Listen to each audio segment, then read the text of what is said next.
Oke guys, welcome back to my channel. Bersama saya Rudi Suryajaya. Dan hari ini kita akan ngobrol-ngobrol lagi mengenai Brazilian Jiu-Jitsu dan serba-serbinya. Dan bagi Anda yang baru pertama kali bergabung di channel saya, perkenalkan, nama saya Rudi Suryajaya. Dan saya adalah seorang praktisi Brazilian Jiu-Jitsu. Saya mulai belajar tahun 2009. Dan sampai saat ini saya memegang sapu ungu di bawah Profesor Nikohan. Dan saat ini juga saya mengajar sejak tahun 2016 di klub saya bernama dengan Shaka Brazilian Jiu-Jitsu Academy. Oke. Dan hari ini kita akan ngobrol-ngobrol sedikit mengenai siapa yang menjadi idola Anda saat Anda belajar Brazilian Jiu-Jitsu. Dan saya yakin, seyakin-yakinnya kalau Anda sudah belajar Brazilian Jiu-Jitsu mungkin setahun, 2 tahun, saya yakin Anda pasti punya tokoh yang Anda jadikan idola. Atau mungkin kadang-kadang di bawah itu pun Anda sudah punya idola. Mungkin Anda baru mulai dan Anda sudah punya siapa yang Anda jadikan idola, atau Anda jadikan tokoh yang Anda lihat ini tokoh yang keren mungkin menurut Anda, tokoh yang jago banget mengenai Brazilian Jiu-Jitsu dan sebagainya. Jadi masing-masing orang saya rasa mempunyai satu tokoh yang dia sering lihat, Anda suka tonton dia dan sebagainya.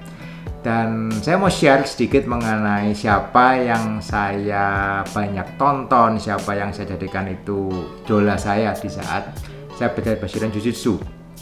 Itu beberapa teman saya yang lama tentunya mengenal saya, mengenal game saya. Salah satu tokoh yang menurut saya sangat fenomenal buat saya pribadi yang pertama adalah yang namanya Marcelo Garcia.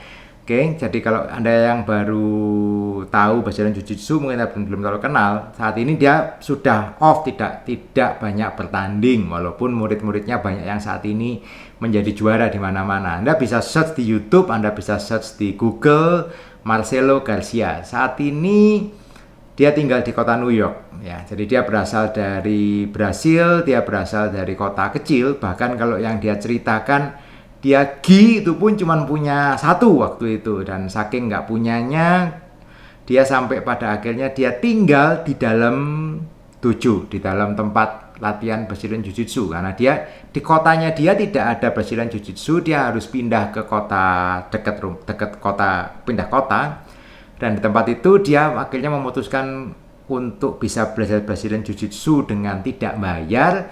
Ya, dia tinggal di dalam tempat latihan itu dengan izin gurunya tentunya. Dia kerja di situ, dia bersih-bersih dan sebagainya, sambil dia bisa berlatih Brazilian Jiu-Jitsu.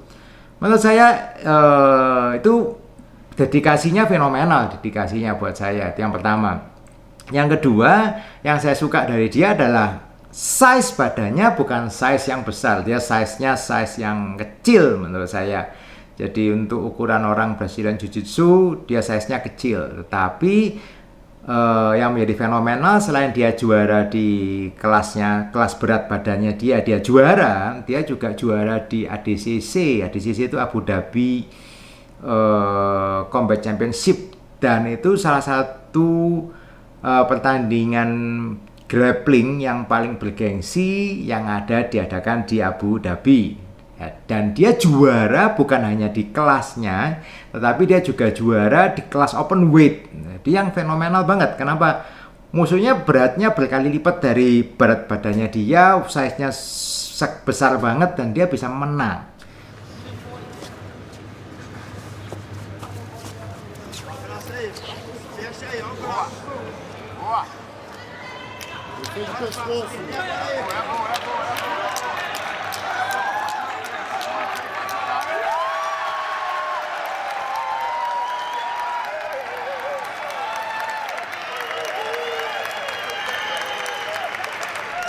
Dan menurut saya itu fenomenal. Itu saya bayangkan kan, badan saya ini juga kecil, badan saya ini tidak besar. Jadi kalau Anda yang penasaran saya ini tinggi badannya berapa, saya tinggi cuma 165 cm. Berat badannya berapa, saya cuma 62 kilo. Tidak besar, kecil. Jadi buat saya ada seorang dengan ukuran tubuh yang kecil dan jago, itu menurut saya fenomenal. Jadi makanya saya sangat senang dengan gaya gamenya dia, cara ini dia bermain. Waktu saya blue belt, game saya niru banget dengan game dari Marcelo Garcia itu. Oke. Ah, ya. Saya sampai punya beberapa buku-bukunya dari Marcelo Garcia. Oke. Saya beli bukunya, saya belajar sampai saya tiru, oke, gamenya seperti ini, seperti ini, seperti ini. Dan menurut saya itu gamenya cocok dengan ukuran badan saya. Oke, itu tokoh yang saya kagumi yang pertama. Yang kedua adalah yang namanya Andre Galvao. Oke, Anda pernah tahu yang namanya Andre Galvao? Ada videonya juga di channel saya mengenai Andre Galvao. Dia juga seorang yang berasal bukan dari orang yang punya, jadi dia berasal dari orang yang nggak punya. Kalau dihitungannya di Brasil itu banyak orang yang nggak punya juga pada waktu itu. Dia cerita orang di Brasil pilihannya cuma dua. Kalau orang nggak punya ya, pilihannya cuma dua. Dia mau jadi pemain sepak bola atau mau jadi atlet sepak bola kalau ada kesempatan, atau di Brazilian Jiu-Jitsu dia milih mau jadi atlet Brazilian Jiu-Jitsu. Dan banyak pengorbanan dia lakukan sampai dia akhirnya jadi world champion juga, juara di Brasil, juara world champion juga. Dan dia berhasil pindah sama seperti Marcelo, dia ada dapat sponsor, pindah di Amerika, dan dia sekarang membuka satu klub yang namanya Atos. Ya, jadi itu salah satu klub Brazilian Jiu-Jitsu yang besar dengan afiliasi yang banyak dan menghasilkan banyak sekali juara-juara dunia, sama seperti Marcelo. Dia juga punya murid yang banyak, dia juga punya banyak, menghasilkan banyak juara-juara Brazilian Jiu-Jitsu di dunia.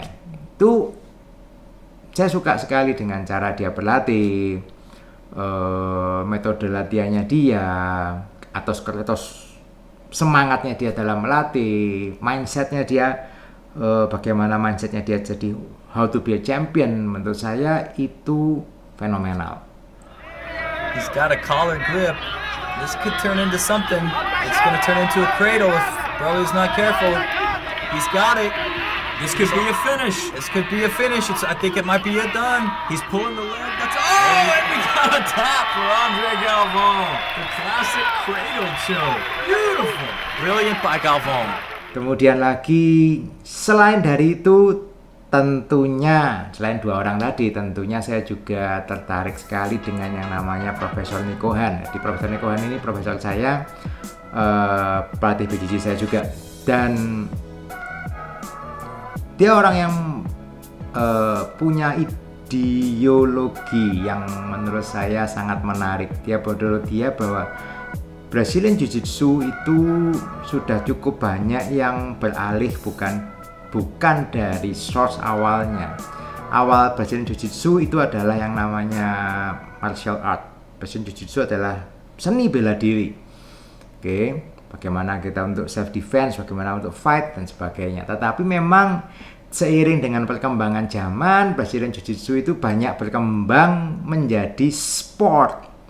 Apakah sport itu salah? No, sport itu membuat bela diri Brazilian Jiu-Jitsu ini menjadi berkembang luar biasa karena banyak teknik yang ditemukan dan sebagainya. Tapi banyak yang lupa bahwa core inti dari Brazilian Jiu-Jitsu adalah seni bela diri, martial art.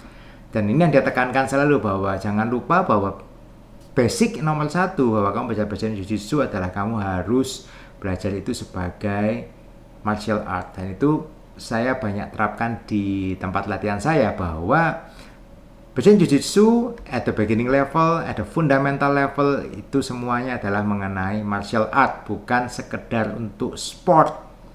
Ya, itu selalu saya ingat apa yang dia omongkan, bahwa dan style gamenya dia juga menarik sekali, berbeda dengan beberapa game-game yang lain, bahwa seperti gi dan no gi buat dia itu satu hal yang same, it's just the same. Teknik yang diajarkan adalah teknik yang sama, teknik yang bisa dipakai universal di gi maupun di no gi. Dan ya, itu yang menurut saya banyak hal yang diajarkan, dan itu super works, super simple, super efektif, dan super efisien.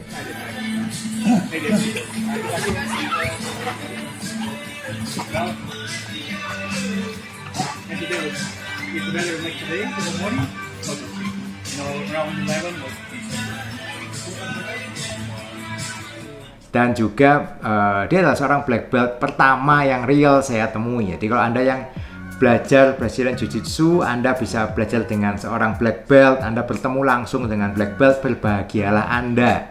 Karena dulu waktu saya belajar nggak ada yang mau ketemu dengan black belt di Indonesia waktu itu cuma satu ya, cuma ada Prof. Niko Hani itu aja ya kan. Mau nggak mau Anda harus berangkat ke Bali untuk bisa ketemu. Anda bisa ketemu dengan black belt di kota Anda, bisa belajar langsung dengan black belt. Berbahagialah Anda karena Anda di jalur yang benar. Nah, tokoh yang keempat yang saya sangat suka sebetulnya adalah yang namanya Felipe Costa. Nah, Felipe Costa ini tidak terlalu banyak dikenal di Indonesia. Saya rasa nggak banyak orang yang tahu. Oke, tapi Anda bisa search di YouTube, Anda bisa search Felipe Costa. Dia seorang world champion juga, world champion,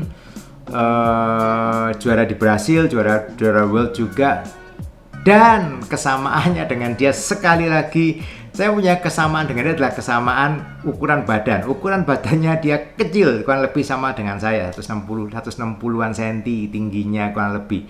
Jadi game type-nya, saya banyak menonton dia, bagaimana dia punya game types yang sesuai dengan ukuran badan yang kecil.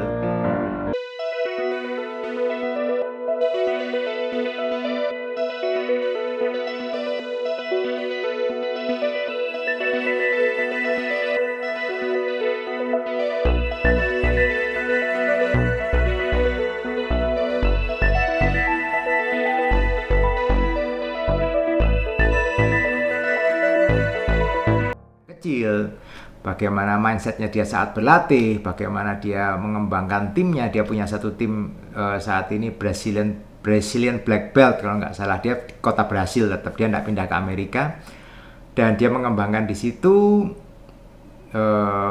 Anda bisa cari di YouTube ya, Felipe Costa BJJ. Dan dia satu angkatan sebetulnya seperti dengan juara-juara dunia yang lainnya. Seperti Caio Terra, Damian Maia, itu semua satu angkatan dengan dia. Jadi dia seorang tokoh yang senior dengan size badan yang kecil. Dan yang menarik adalah dia orang yang nggak pernah menjadi juara sebelum dia menjadi black belt. Jadi waktu dia white, blue, purple, brown, itu dia pertandingan dia kalah terus. Dia kalah. Bahkan dia sempat mau berhenti karena dia merasa bahwa karir saya di Brazilian Jiu-Jitsu ini saya jarang menang, hampir nggak pernah menang ya kan. Dia merasa bahwa this is not my place untuk saya berlatih Brazilian Jiu-Jitsu, tapi konsisten dia terus berlatih dan justru saat dia black belt dia mulai memenangkan pertandingan terus, pertandingan di Brasil, pertandingan di World dan sebagainya, dia menang terus. Jadi konsistensi dari dia yang menurut saya juga saya lihat selain dari technical gamenya yang sesuai dengan ukuran badan saya itu menarik. Oke. Itu 4 tokoh yang dari saya pelajari selama saya belajar Brazilian Jiu-Jitsu. 4 tokoh ini berpengaruh baik secara technical mereka, secara mindset mereka, etos kerjanya mereka, dan teknik-tekniknya juga itu sangat menarik bagi saya. Dan saya yakin Anda yang beda generasi dengan saya, Anda pasti juga menemukan idol-idol Anda sendiri. Menurut saya tidak ada yang salah kalau Anda mempunyai idol. Jadi di Brazilian Jiu-Jitsu ini Anda mempunyai orang yang Anda idolakan. Entah itu mungkin pelatih Anda, mungkin atlet BJJ yang fenomenal saat ini, mungkin ada yang suka sekali dengan Mendes, mungkin dengan Gordon Ryan, mungkin John Danaher mungkin, dan sebagainya. Dan itu beda zaman, Anda bisa beda idol yang Anda pilih ya kan. Tapi Anda punya reason tertentu. Kalau mungkin memang cocok dengan Anda bisa pelajari game type-nya, Anda bisa pelajari strateginya, itu bisa membantu Anda berkembang Brazilian Jiu-Jitsu Anda lebih maju lagi. Tentunya itu nilai plus yang bisa Anda dapatkan dari menonton. Ya, dan itu kelebihan yang bisa Anda dapatkan saat ini. Anda bisa nonton source untuk nonton video, buku dan sebagainya tersebar luar biasa sekali. Kalau zaman saya dulu nggak ada banyak pilihan, ya adanya teknik yang diajarkan oleh coach waktu itu. Oke. Itu idol-idol saya di Brazilian Jiu-Jitsu. Nah, Nah, bagaimana dengan Anda? Kalau Anda juga punya idol di Brazilian Jiu-Jitsu, tulis saja di kolom komen di bawah, oke? Saya tunggu, pasti saya reply apa komentar Anda. Oke guys, keep on training and see you on the mat. Terus.